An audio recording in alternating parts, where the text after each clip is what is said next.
Franck Gisclard, bonjour. Bonjour. On va évoquer la fusion Agirc-Arrco.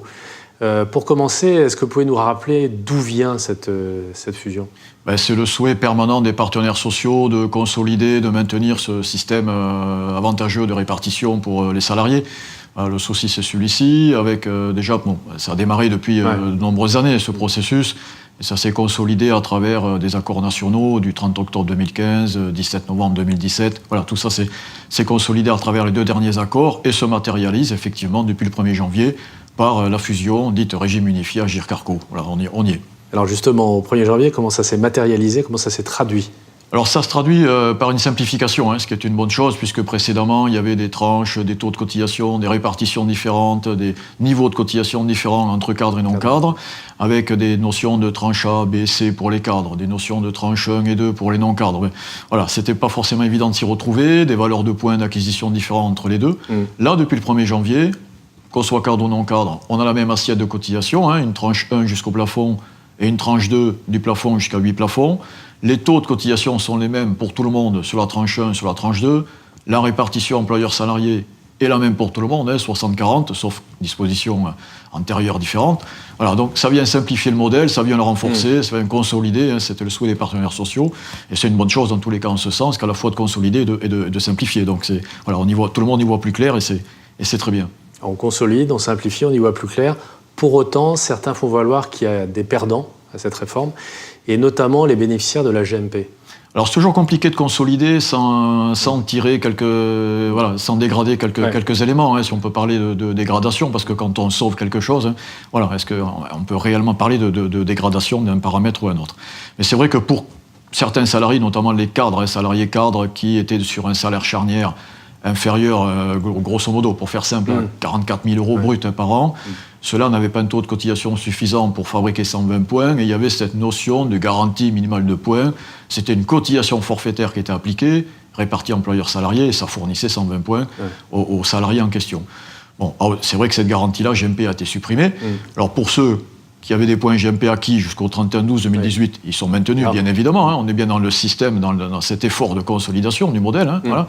Mais en même temps, il n'y a plus de fabrication de cette GMP depuis le 1er janvier. Et pour tout nouveau cadre, depuis le 1er janvier 2019, il n'y a plus cette garantie non plus. Donc c'est une perte sèche de droits, autant pour ceux qui l'avaient, puisque ça s'arrête, même s'ils gardent consolidation des droits acquis, ou pour les nouveaux cadres qui sont embauchés depuis le 1er janvier. 120 points de perte sur une valeur de points projetée. Alors si on le met sur une trajectoire carrière complète, on va dire 40 ans, c'est à peu près 2 000 € de perte sèche de retraite. Donc c'est une vraie perte de droit quand même. Alors si on ramène ça à un revenu brut de 40 000 € pour être dans les moyennes des salariés concernés, 40 000 € de brut, en projection sur une retraite, on est à 25 000 €. 25 000 €, je perds 2 000, je suis pas loin des 10% de retraite perdue. Donc c'est vrai qu'il faut quand même s'interroger sur comment maintenir ces droits pour ces salariés qui ont perdu cette garantie à travers des dispositifs qui existent, tels que un régime catégoriel. On peut quand même s'interroger sur comment poursuivre le maintien de ces droits. On va être un peu plus positif maintenant. Est-ce que la réforme, elle fait des gagnants ?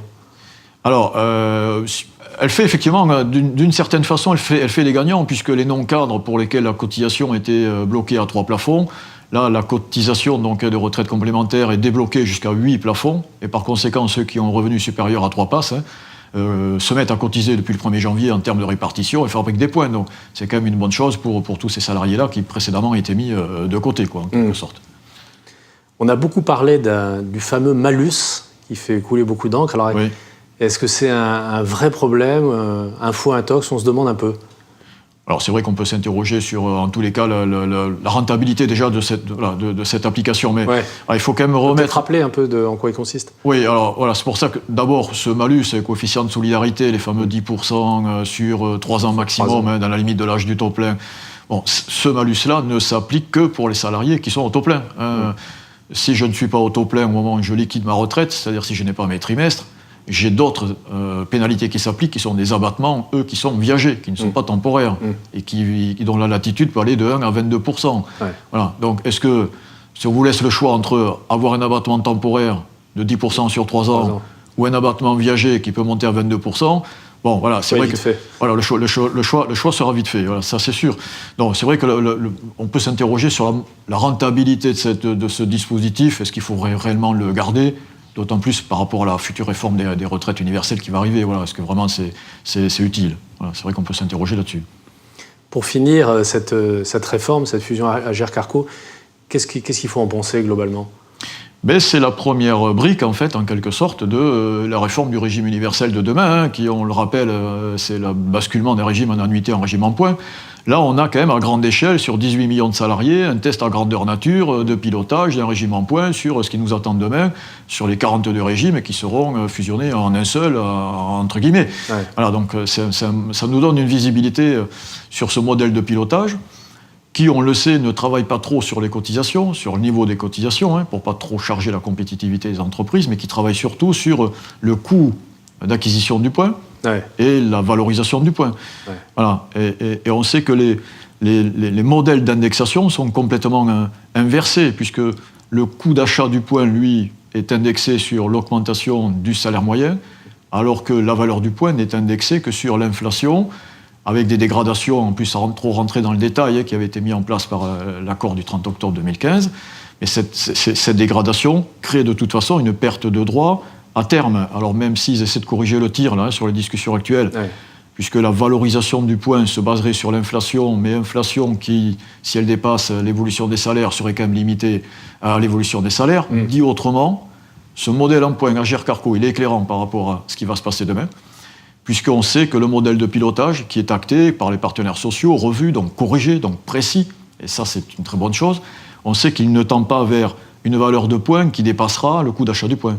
On sait qu'on tend vers une valeur de point une indexation de la valeur du point qui, au mieux, sera indexée de la même façon que le coût d'achat du point, donc deux courbes qui se collent, mais qui ne jamais se croiseront, puisque le coût d'achat du point, lui, basé sur l'évolution des salaires, peut être largement supérieur à l'inflation et crée donc de la dégradation. Donc, que ces courbes puissent se rejoindre, c'est possible par rapport aux discussions actuelles.